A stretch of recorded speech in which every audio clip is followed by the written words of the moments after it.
Welcome back to the Expired podcast by Macy Bookout and Natalie Garr. This week's episode is on Keara and Jordan Hazel. So people have been asking or criticizing our name, Expired. Why? They think it's insensitive, but that's the proper term. Yeah, it's the medical term for it. Yeah, do your research, please. Oh my gosh. I love to get onto people though. I'll be like, "You're tired," or "You need to." You've had a long day. Yeah, you need some essential oils. And they get so mad at that. My favorite thing to do is when someone honks at you, all you do is just wave. Yeah. Wave and smile, and it makes them so mad. It's hilarious. It's hilarious. Kill them with kindness. Yep, kill them with kindness. All right, so we can start this by saying we love constructive criticism. We do. But if you don't like the name of the podcast, sorry about it. It's not changing. Why waste your time? It's just no, it's the proper term. It is actually not insensitive at all. The medical term for, I've heard this term a lot, unalived. Have you heard that? Mm-hmm. Unalive. Yep. It's the same thing. Yep. Yeah. So, anyway. Sounds like a personal problem. Yeah. Anyway. But I like to get on to people. It's hilarious. It is great. Mm-hmm. I love when they try to insult you or the user, and they're like, I'll never forget one time I was 22 years old, because I don't ever talk back to the haters. I'm just like, whatever, your day sucks. I hope it gets better. Yeah. Somebody, it was a troll, said, "You're a whore," but it was Y-O-U-R. Spelled wrong. And I just responded on Twitter, and I was like, Y-O-U_R-E asterisk. Hey bro, go back to school before you try and insult me. Yeah. So dumb. Yeah, if you're insulting us, you're wasting your time, or just giving us a good laugh. That's the best part of it. Mm-hmm.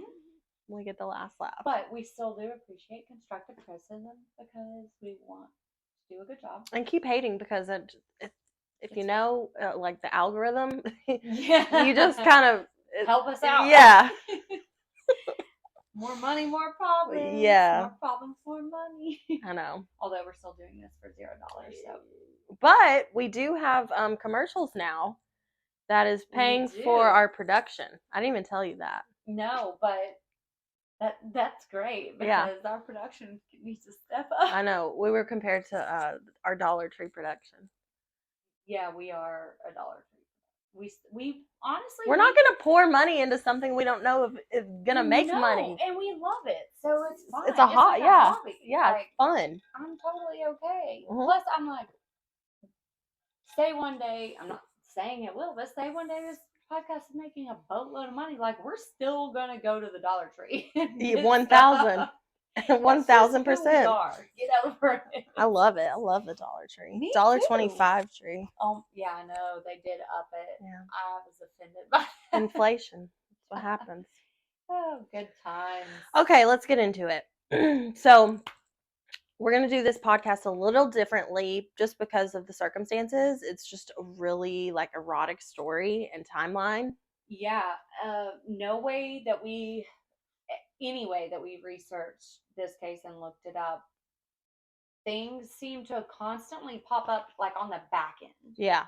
That could fit into places, but there's no real dates and things. So some of it at the end are going to just be tidbits and facts and things that could fit in somewhere else, but we couldn't properly fit in the timeline. So similar to the structure of the last episode, we'll go into who the victim is, who the perpetrator is, a little bit about them, about their history, then kind of go into the perpetrator's life and the history of them and different things that went on in their life that maybe were kind of an accumulation that led up to what happened.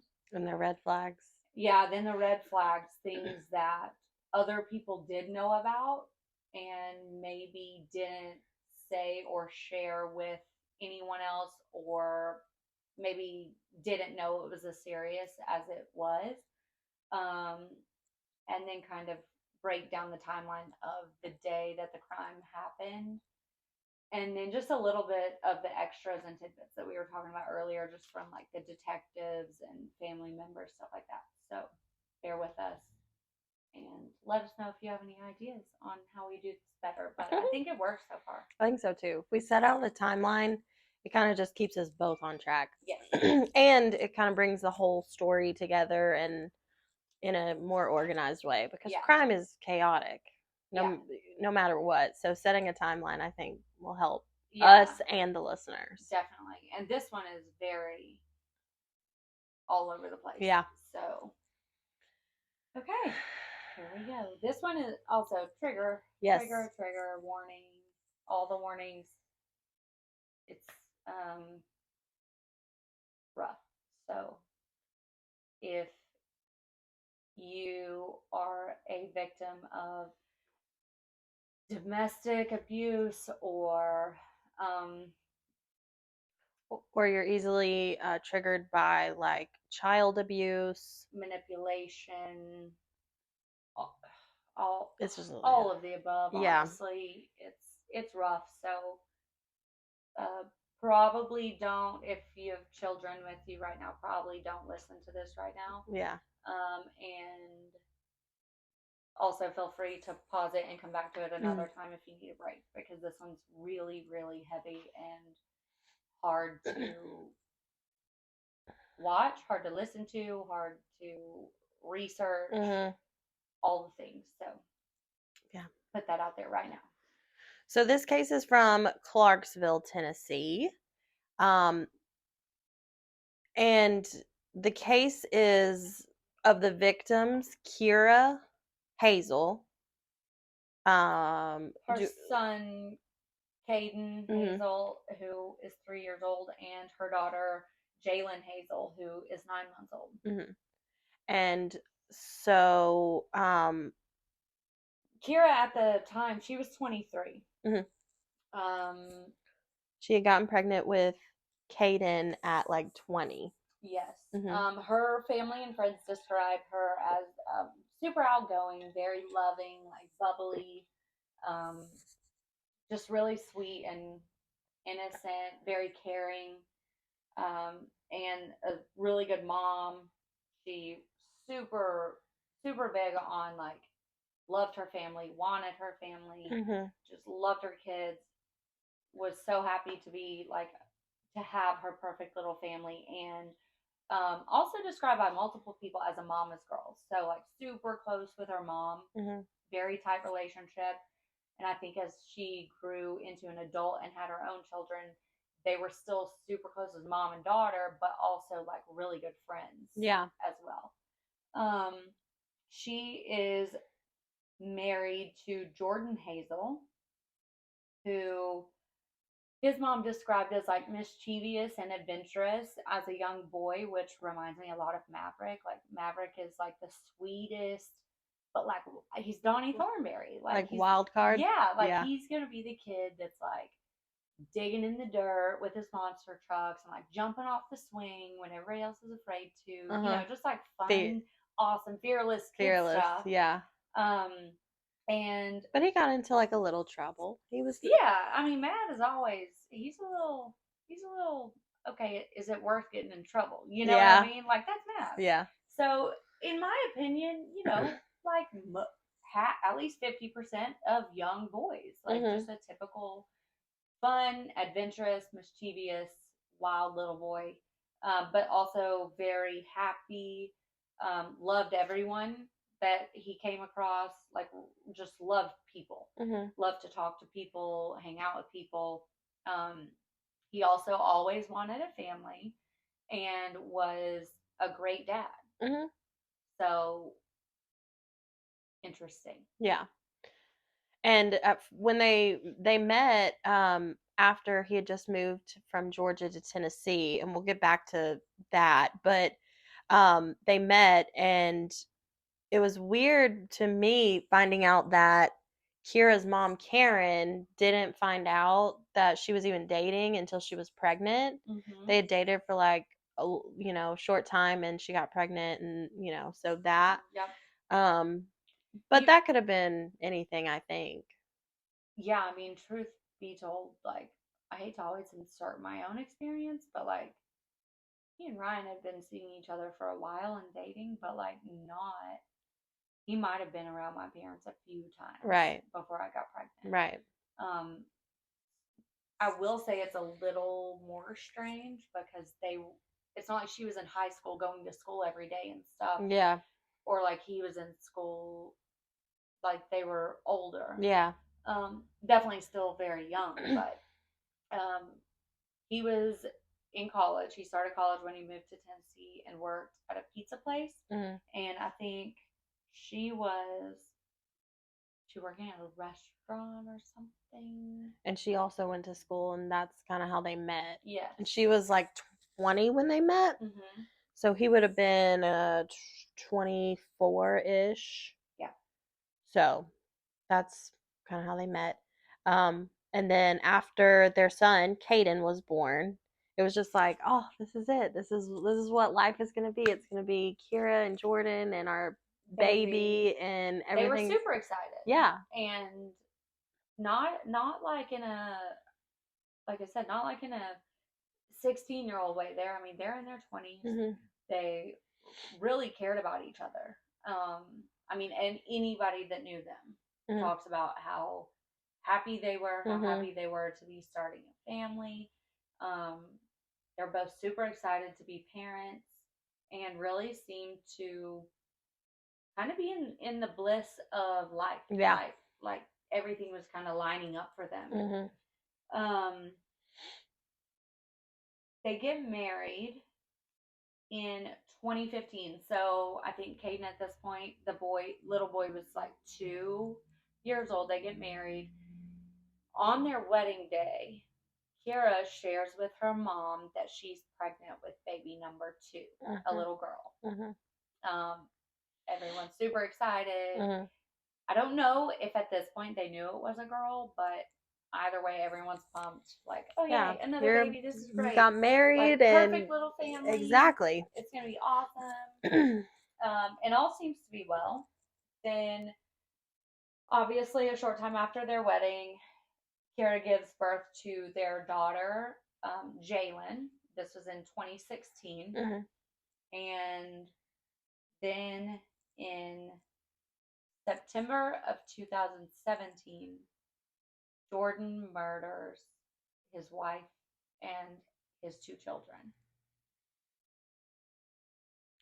Yeah.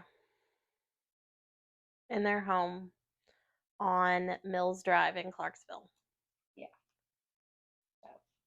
It's wild. It is wild. And I did hear reports that Jordan was acting different after the second baby came. So after, like a year-ish of marriage, 9 months with this baby girl, they're both like there were a lot of things that said that like after the second baby was born, he was not the same. Yeah, he changed. Yeah.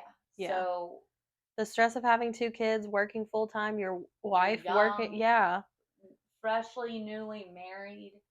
I mean, no, it's crazy.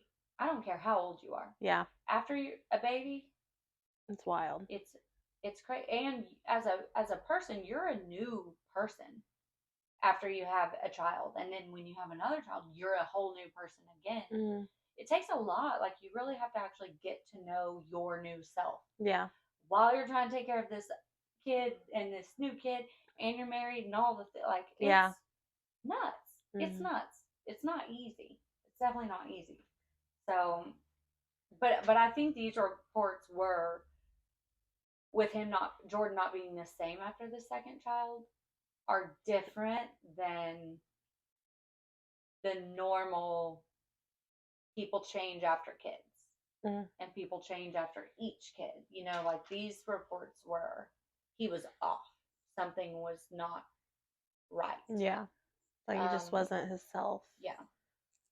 Which is one of the red flags that we have written Well, down. let's get right into the red flags then. Do you want to do? Let's go through the history of him first. Well, I mean, those are red flags. Yeah. It's not good. It's not good. Trigger. Yeah. If you're just starting this, again, please, if you have children around, don't listen to it right now. Pause us. Come back to us later. Domestic abuse, domestic violence, And child abuse. yeah, any sort of manipulation, gaslighting, especially if it leads to violence or crime, trigger warning. Because we're about to get into the nitty gritty of it, and it's not fun. Yeah. So Jordan, as a kid, like we said, he was, mischievous, getting into things, and when he was like 18 or 19, it was not good. He started dealing with his mental health. He told his mom that, I'm hearing things. He got into drugs, which makes everything, the mental illness worse. And drinking. Yeah. On top of the drug use. Yeah. So he was just not in a good place mentally at all. And he forged some money. Yeah, I think he like counterfeit money and then probably forged like it's forgery and counterfeit bills, but basically creating money or taking money that is not his and making it seem like it's his. Yeah. So he gets caught for that. Burglary. In Georgia. Mm-hmm. Yes, and burglary. So he's going down a bad path. He served 1 year in prison for that crime and is released on probation. Mm-hmm. And after he was released, he moves to Tennessee where his mom lives. So his mom and his dad were divorced and had been for a long while. She had since remarried, and the reason he moved out to Tennessee was because she lived out here. And I would say probably he's trying to get away from probably the group of people he was hanging out with. Get a fresh start. When he was doing the things that, aren't good things to do. Right. On top of that, I want to mention he was molested. Yeah. When he was a young child. So for like 3 years. Yeah, it started when he was 2 and lasted until he was 5 years old. And I never found really any more information on that. No. Just that his mom knew. Because he was a minor, probably. Yeah. Yeah, his mom did know, and she did get him into therapy when he was younger, but and for all that she knew, that had kind of been worked through and dealt with in a good manner and in a healthy manner. Mm-hmm. And then I think when he was a teenager and started kind of getting into stuff that wasn't really good for him and then went to jail or prison, I think she's probably like, all right, you need to come out here. Yeah. We got to get it together. Yeah, we got to figure out what's going on. So, yeah. There's a little bit on him and his past. The red flags. Yeah. There's quite a few. So all of the things I feel like we're about to mention are from when he was like 20 years old to 27, really. Right. So when he's 20, Jordan tells his mom that he is hearing voices through the TV and the radio, and that the voices are basically telling him to do things that he knows he shouldn't do. There's not much more on it as far as if it's like violent stuff, if it's self-harming things, like no real detail, but either way, he is hearing voices from the TV and the radio, and they're telling him to do things that he knows should not be done. Yeah, and he goes to his mom with this, and literally her response, I know, infuriates you. Mm-hmm. She was just like, well, just turn the TV off. Like, turn the TV off. Turn it's the fine. radio off. She did, in her defense, say you should probably go back to therapy or Yes, something. She did do that. But she never did anything more than that. Yeah, Tell and him to- he kind of shut the therapy thing down. Right. So, yeah, there's that. Yeah.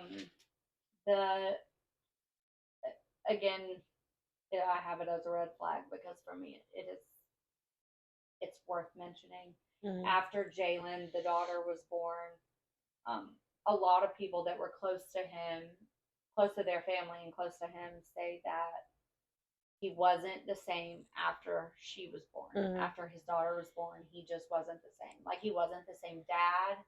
He wasn't happy for her to be there. He didn't seem like he enjoyed being a like fatherhood anymore. Didn't seem to be as present and connected on a human level to Keara, or anyone else for that matter. Just very off and disconnected. And then he got angry. Yeah, had a lot of like odd. I don't want to call it a tantrum, but like just disconnected. Like, and Right. would just get offended and mad and Mhm. over just nothing. Yeah. Nothing. He was just a mad person at the time. Mm-hmm. So this is a lot. Yes, it is a lot. It's heavy. It's very heavy. So It was after she was born when he tells his mom. mhm. Yeah, This is a lot. it is a lot. So what's next? What should we? Well, after Jaylynn, the daughter, was born, he goes to his mom again or calls her again and says that he's hearing voices again. So this would have been like 6 to 7 years later. Yeah. And truth be told, I couldn't find anything on what she Right. did about that or if she tried to help. I think she just really probably just tried to keep in contact as much as she could. Like, Yeah. tried to like call him and see how he's doing. But other than that, I think that Cindy, who is Jordan's mom, was concerned about it because she would like call And Keara, check in, call Keara and call Jordan and check in with them, even Yeah. though she wasn't like physically around. She was, I think trying. I know I'm like, when we talk about this case, I'm hard on her, but and not in her defense, but just in like human nature. I think she was very ill and possibly still very ill informed on what to do. Yeah. And how serious things like that are. Yeah. And I don't think she was as visibly and like in person present Right. for a lot of things. I think she was more like a phone call away, not like I'm down the road, I'm coming, or I see you all the time, I'm showing up to we're having dinner, or I'm gonna just come over and hang out and play with the babies. You know what I mean? Like, not. I think she was more of a distant. Yeah. And I don't know if that was geographically or just in general, but I don't think she knew or had the experience and the knowledge to understand what was actually going on. Yeah. And like how serious. If someone calls me and tells me that they are hearing voices, and they are telling them to do things, I'm not resting until something's done. Right. You know what I mean? Until we get the help that's needed. But she, like you said, she may not have that. Didn't know. Yeah. Or like had no clue that like how to handle it. And truth be told, with the rocky past and all the things that he had gone through as a child, you probably could guess that she might have thought this was a cry for attention. Maybe. Because he was a machine. Yeah. Yeah. I could see that too. Yeah. And it's so easy to lie about something like when you're just on the phone. Mm-hmm. You know, even if you're in close contact over the phone, Yep. it's really easy to lie about things. So it's a good possibility. I know. 3 months after the little girl was born, 3-year-old Kayden, the little boy, tells Karen, who is Keara's mom, that his daddy is hurting his mom. And she says that she basically said, but well, is he hurting you? And Kayden said, no, but he makes my mom cry. And so she's like, and I understand this. He's a 3-year-old kid. Just hurting is one thing. If he would have said like he hits my mom or he does this to my mom, like that's what it is. But hurting, they could be arguing, right? And he's saying it, you know, and she cries, and or he cries, and that's what hurts her feelings. You know, like hurt is a broad term, right? But it's a term that is correct. And appropriate for a 3-year-old 100% who doesn't, know what's going on. Exactly. So she then questions Keara, her daughter, about it, and basically Keara doesn't deny that he has been physically violent with her, but kind of just says, I've got it under control. Yeah, brushes it off. It's fine. It's under control. I handled it like it was a one-off thing. It's good. There's no need for you to worry. Yeah, and I feel like their relationship is strong enough where Karen just trusts her. Yeah, I agree with you on that. I think Karen thinks if it were worse than what she's telling me, she would tell me. Right. Like I would know. Yeah. But then as time goes on, her mom starts noticing and recognizing bruises on her and like around her neck, almost like where someone would just like grab you on the neck or like pin you up against a wall or something. Like bruises, all those things, and still Keara kind of brushes it off and says, like, it's okay. He's my husband. We're good. I've got it handled. I'm okay. Everything's okay. And even like as this is all escalating, he even says like, you and the kids get out. Like, I don't want to see you when I get home from work. So she calls her mom in a panic, like, can you help me get me in like her stuff for a couple days? Yeah, and Karen's like, thank God, like finally this is the time.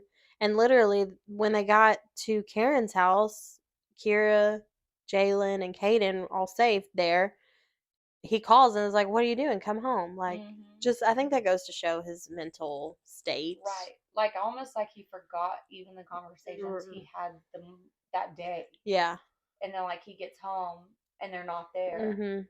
Because he's like screaming at her like, you better get your shit and you better get out before I'm home. She calls her mom, they go get their stuff, they go to her mom's house, and then within an hour he's like, where are you? Come home. Like, what's going on? Irate again. Mad again, but doesn't even realize like what else has transpired throughout the day and like what he had been saying before that. Yeah. And Karen, Keara's mom, is telling her like, you don't have to go. Like, don't go. Yeah. Just stay here. Or at least leave the kids here. Yeah. Leave the kids here. Y'all can go talk about it, figure your stuff out, whatever. But Keara, and this stuck with me too, because I'm a Christian and I take my vows and my marriage very seriously.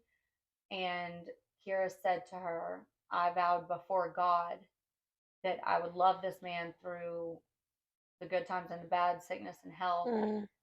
I'm going home, basically, all in the same day. And I shows a lot of that. It's like a good character. For me, especially for such a young woman. Yeah. And this wasn't, in the 90s or 80s, like before social media and all this stuff. Like so many people today quit.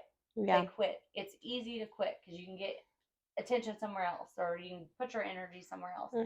So for her to be a young woman in today's world and treating her marriage, I just feel like it speaks volumes of how much she cared about him. Yeah. And her family. Yeah. Because, I mean, she's if it was me, 25 years old yet. I would have been out. No, Yeah. honestly, me too. Yeah. Like, especially if somebody had been physical with me, I would have been like, yeah, no. Yeah. God, I'm sorry. I can't do this, Yeah. though, you know? Yeah. Like, I'm not doing it. So, I don't know. For me, it just speaks to her heart and how much she truly loved her family and loved him. And wanted to get through it. Wanted it to work out and looked beyond herself. Right. For that to happen. Yeah. Man. All right. So then this is where the hard part really comes.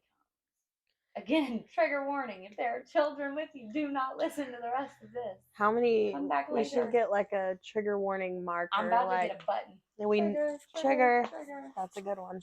Oh my God. So, like a day after this happened, where she's like, Mom, I need you to come get me. Let's, whatever. They go to Karen's house. Jordan calls. They leave. They go back home. Nothing throughout the night, at least. That we know of, yeah. Right. And it's the next day. Karen hasn't heard anything. She's thinking, they need some space to talk or get through whatever they're getting through. And she trusted Keara to be her own self. Yeah. Yeah. So this is the day after that, and it's the evening time, and she hasn't heard from Keara, but that's they talk when they can. She knew she was busy, and she had the kids all day, and Jordan was at work, so it's not uncommon to get busy and not talk. No, it's not reply or not call back or whatever. And so it's getting to the evening, and she gets a call.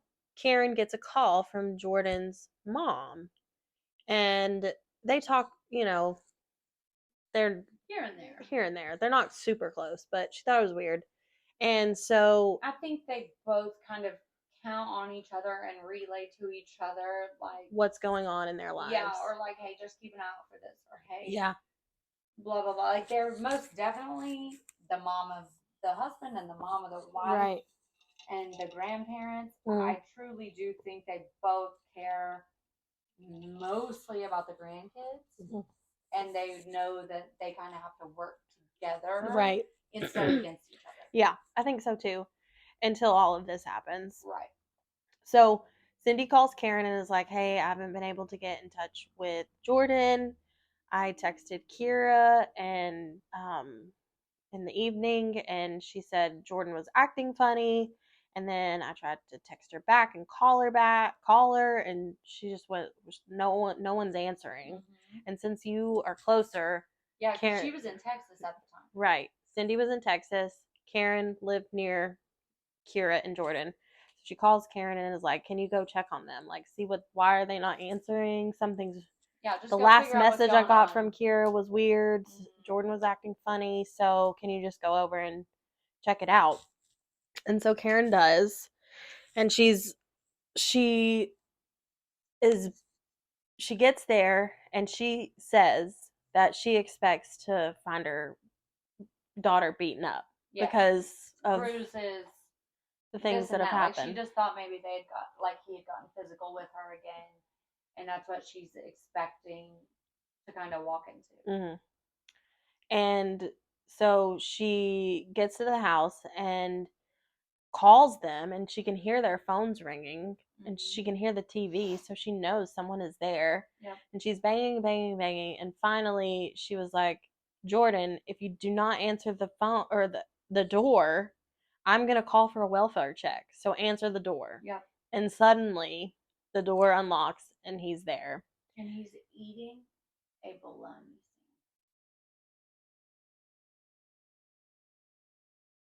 Psychotic. Like, how I can't even eat thinking about it. I know.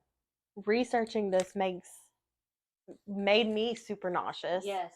And the fact that he's just, It's like he's just chilling. Yeah. And he himself a bologna sandwich. Yeah.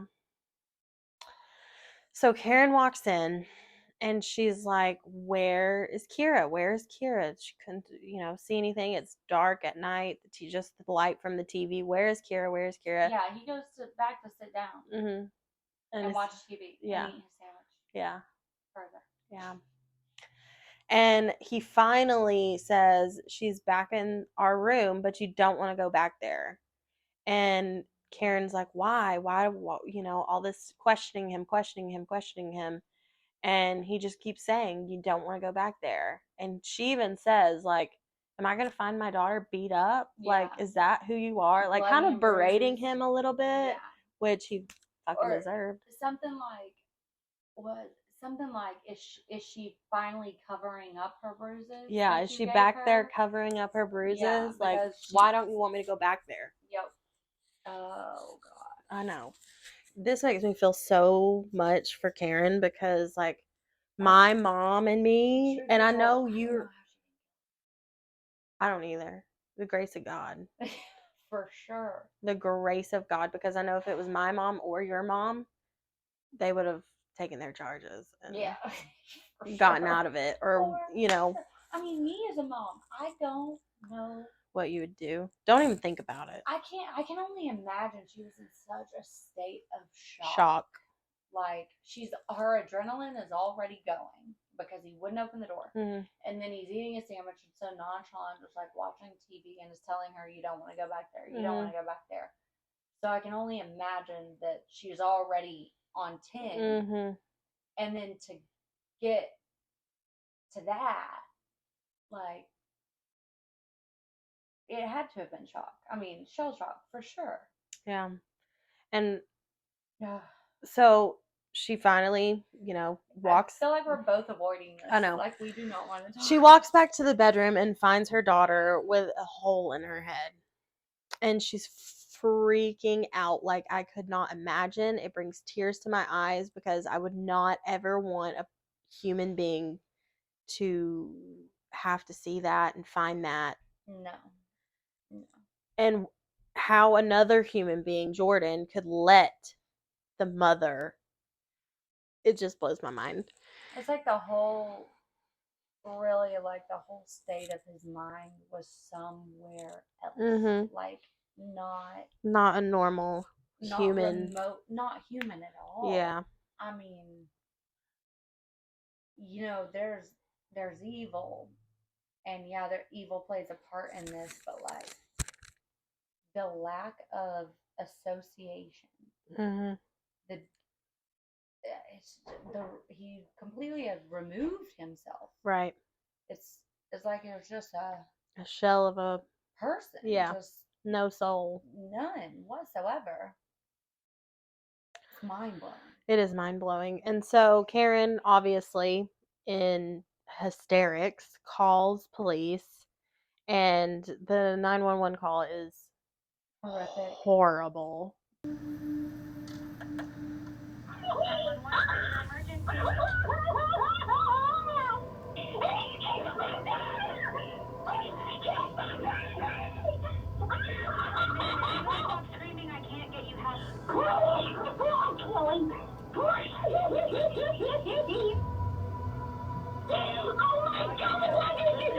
Listen to me. Oh my God. Yelling, it makes it very difficult to understand. I'm trying to calm down. Okay, I just walked in and my child is dead. What's going on? I go back there and my child's brain just splattered. Okay, ma'am, I understand you're in a very upsetting situation. Where are my grandbabies? Where are my grandbabies? Jordan, please tell me you do not my grandbabies.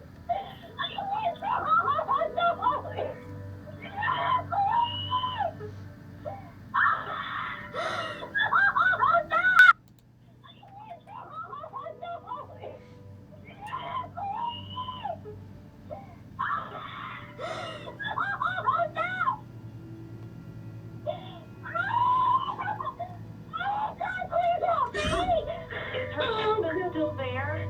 I got him on the ground outside. Please get somebody here because I can't take much more. Everybody is on the way to you, okay? Children that you're saying you can't locate.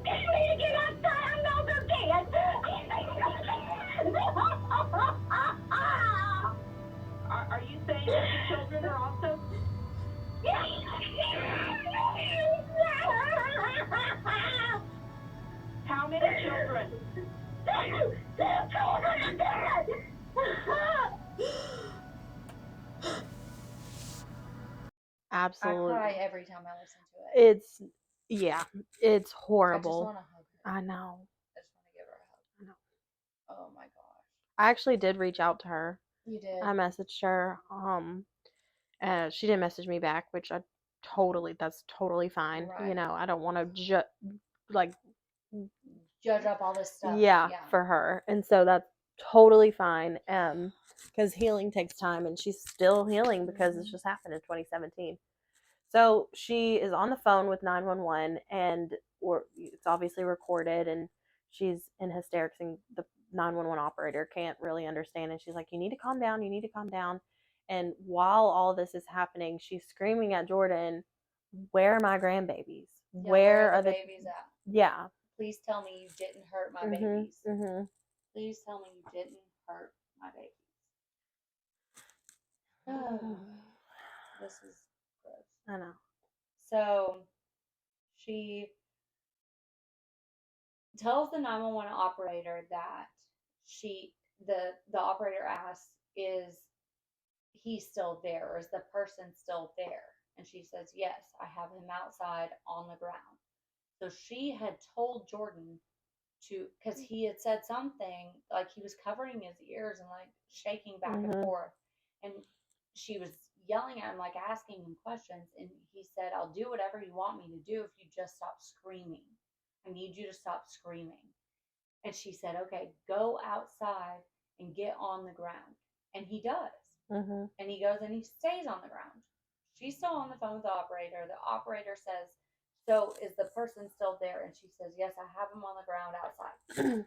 Then she keeps saying, like, where are my babies? Where are the grandbabies? Please tell me you didn't hurt the babies.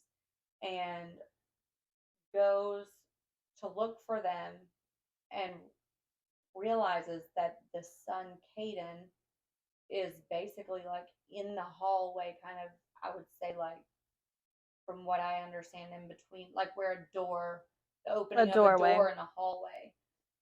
But he had been covered up by a sheet, and he had been shot. And then the 9-month-old, the daughter, Jaylynn, was in her like pack and play, like a pack and play, not playpen, pack and play, in the bedroom, like the master bedroom. That's where she slept, and she had also been shot. The wife, Karen's daughter, had been shot twice.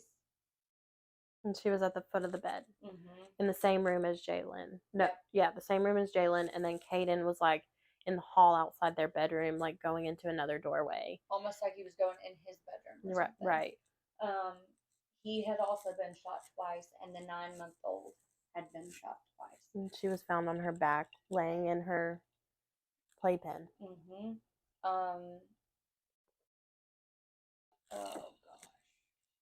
And Karen realizes this, and you can just hear it in her voice. Like, could you imagine I wouldn't even want to imagine that. I feel like when I was listening to the call over and over again, when she realized that he had done this to the grandchildren, like to the little ones, that's when I heard the anger. That's when I was like, oh my God, she's like, there's no way. Yeah, I'm shocked. She could hold herself together. I think if she had not been on the phone with 911, because the operator did a good job of like keeping her calm, keeping her on the phone, asking her questions to get the information, all the things. I don't know what anyone would have done. And she even said that. She was like, if you don't get here soon, I will kill him. Yeah, like this is gonna be worse than it already is. And then one of the big things for me too was when the police arrived on scene, she wouldn't let them in. Yeah. And they said she was screaming, I'm not going to let anyone else hurt my babies. I'm not going to let anyone else hurt my babies. And she said finally a police officer or a first responder of some sort grabbed her by the hand and just looked her in the eye and said, we're here to help your babies. Yeah, she was probably like obviously in a different state of mind and not clearly thinking, obviously. And I thought that was profound. says a lot about our first responders and how they handle things, and 911 Definitely. operators. Yes. Like, yeah, for sure. Wow, that's incredible. Do we get into the dirtier part of this? Yeah. Oh gosh. So the breakdown of what really like transpired on the day that this happened. Jordan goes to work, comes home. Apparently, him and Keara got into a verbal argument. He leaves the house.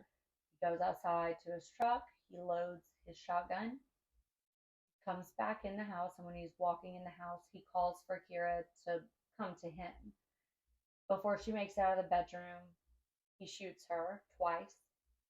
And then basically as he turns to leave the house, and as he's leaving, his son Kayden, who's 3, is like running up to him, obviously because he's heard A huge all noise and all everything this that's transpired basically. And is kind of tugging on him, and he kind of shoves him back in the house and shuts the door and leaves the home. He goes to McDonald's, get a sweet tea, and chucks his phone out the window. And goes back. I don't know, really. I mean, I don't think we will ever know, just because it's the mind of a crazy person, like what he was thinking, because it's just not what a normal human being thinks. Yeah. So he's that's why we preface this with this story is like all over the place, because his thinking was all over the place. It really was, yeah. So he goes back to the house, and his son runs up to him, tries to give him a hug, greet him like any normal 3-year-old would do when their dad comes home. And I just want to say, this is after the 3-year-old has heard all that's happened, and then has been left alone in the house, in a house with his 9-month-old baby sister and his mom, who is dead, who has been shot and is bleeding to death, or because no one really knows if she died instantly. Right. And this 3-year-old was left in this home by himself with all of this. So his dad coming through the door is probably a big comfort, a huge relief for him, because he's like, holy crap, hey dad, this is what's happening. What's going on? Okay, sorry. And so after Jordan gets back, and Kayden runs up to him, he pushes him back and shoots him with that same shotgun.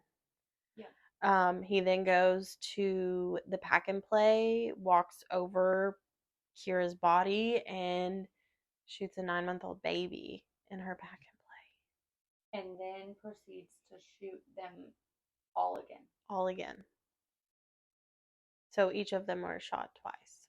And not to make already the worst, most awful story and actual thing that happened even worse, but just for the fact of just how bad this was. Any person being shot by a shotgun, much less little children. You made that point, because shotgun shells are not meant, they are not one bullet.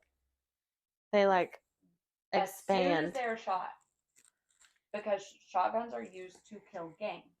Yeah. For hunting.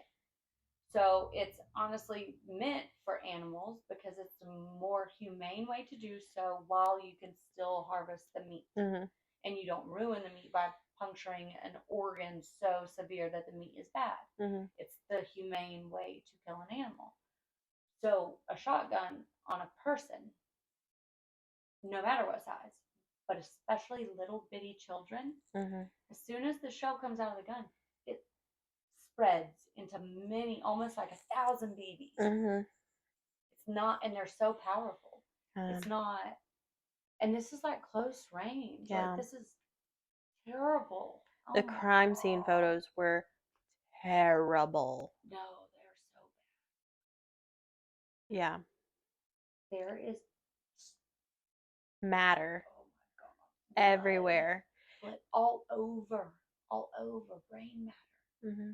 Pieces of, oh no, it's so bad. And while researching this,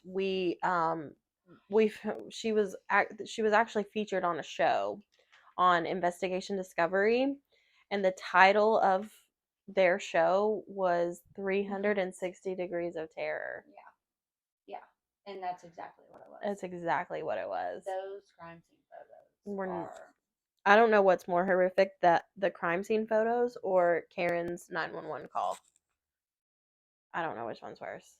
They're both really, really bad. No. To hear and see everything, it's just, it's bad. it's really bad. So sad.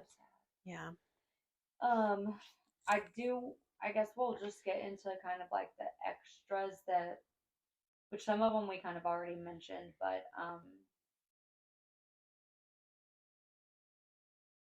no, I think we did actually Mention everything? Mm-hmm. What?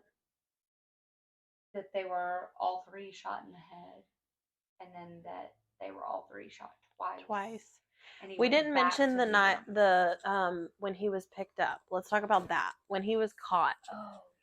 Because his, obviously when you are brought in for shooting people, you're automatically recording in a, room. And just like he was there for like to order food or something. Even the detective said like he was very polite, a very nice kid, calm. Yeah, like the detective seemed shocked. Like, okay, I know that this is the guy that did it, but like, are we sure? Mm-hmm. He even came back in, like left Jordan alone, and was like, "You're Jordan, right? Yeah, like you're, yeah, like you're the guy who is someone's claiming did all this." Yeah. And he just answers every question like point blank. Period. Like, yeah. There's zero emotion. Very matter of fact. Mm-hmm. Very truthful. There's no deceit. There's no like guilt or shame over it. He doesn't once. I don't even think. I mean, it's like you and I are talking right now. Mm-hmm. Like, yes, I did A, B, and C, and this is why, and then I did this because this, and I felt like I had to. Yeah, that was his reason. And it was very stoic. Just no emotion. It's normal. It's fine. Yeah. Just completely disconnected. The disassociation for me is screams mental health, mental illness. Something isn't right. Mm-hmm. Yeah. So after all of this, according to Jordan's like attorneys and stuff and his family, that 6 doctors said he was schizophrenic, paranoia, and delusional. But he still is not. He was sentenced to prison, not a mental health facility or hospital. Mm-hmm. And he waived his rights to a trial and was convicted of 2 counts of murder. Which I don't get that. Like, how do you?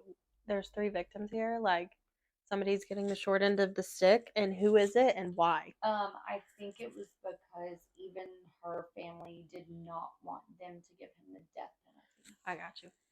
Like, that makes sense.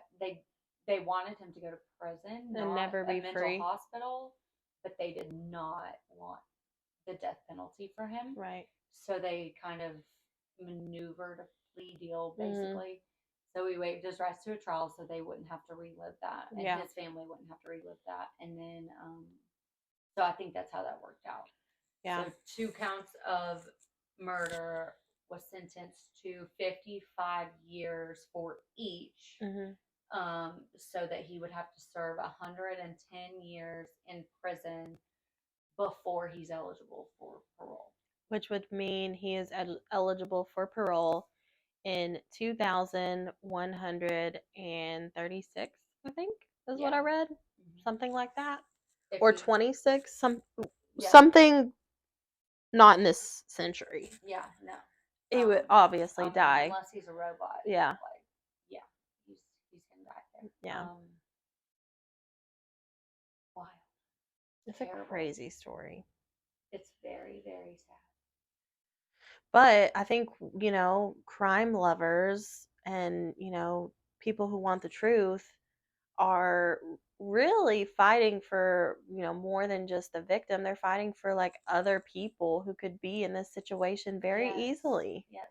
And even someone like Jordan who has mental illness, like I can't even like put it into words how important it is. Like when you know someone's struggling, whether it be mental illness, and that could be wanting to harm someone else, harm themselves. Right. If they're putting you in situations, addiction, depression, postpartum, like all the things, like we have got to do better as people in giving grace and offering help or facilitating help instead of just ignoring things. I'm like, because that's how it gets out of control. Yes. And I think that's and it's also how people stop speaking up when they need help. Yeah. Because they're not being they're heard. afraid to get judged, or people tell them it's not a big deal, or you're just crazy, or this and that. Like, your mental health matters. Yes. So much. Yes. And if your spouse is someone who's dealing with it, like as a married woman, I need someone I can go to be like, hey, something's not right with my husband. I need help to help him, to help our children. You know what I mean? Like, that should not be, we should not be so afraid to say those things. Yeah. We have to do better as people. We have to. I think you're doing a good job of that, though. Like, I'm trying. As we wrap this up in a more casual I'm talk. gonna have a headache for 2 days. No, you're not. Don't speak that into existence. No, but this case your headache just is healed. wore me out. Your headache is healed. You're fine. You feel amazing. I feel great. You feel wonderful. No headache. You feel great. This case was heavy though. It was heavy. It was very heavy, and just everything just went downhill so fast. Like, just things can turn on a dime, and lives are changed forever. And it's just tragic. It's just tragic. All right. Well, on that note, we'll just commit to doing better. Hopefully they will too. Yeah, I hope so. Right. Get therapy. I've been to therapy. I'm not ashamed of it. Literally, you've done it on a show in front of millions, so it's okay, and it makes you feel better. Yeah, let's adjust. We got you. It'll work. We'll find there are resources. There are ways to do things, and you shouldn't do it alone. And you shouldn't do it alone. And we've both been there. Yeah, and so for sure. We're good, reliable resources. Trustworthy. It's our secret. Yes. Don't tell anybody. Right. Exactly. Yeah. So until next time, we're the Expired Podcast. Listening to the Expired Podcast. Like, follow, share, subscribe. Until next time.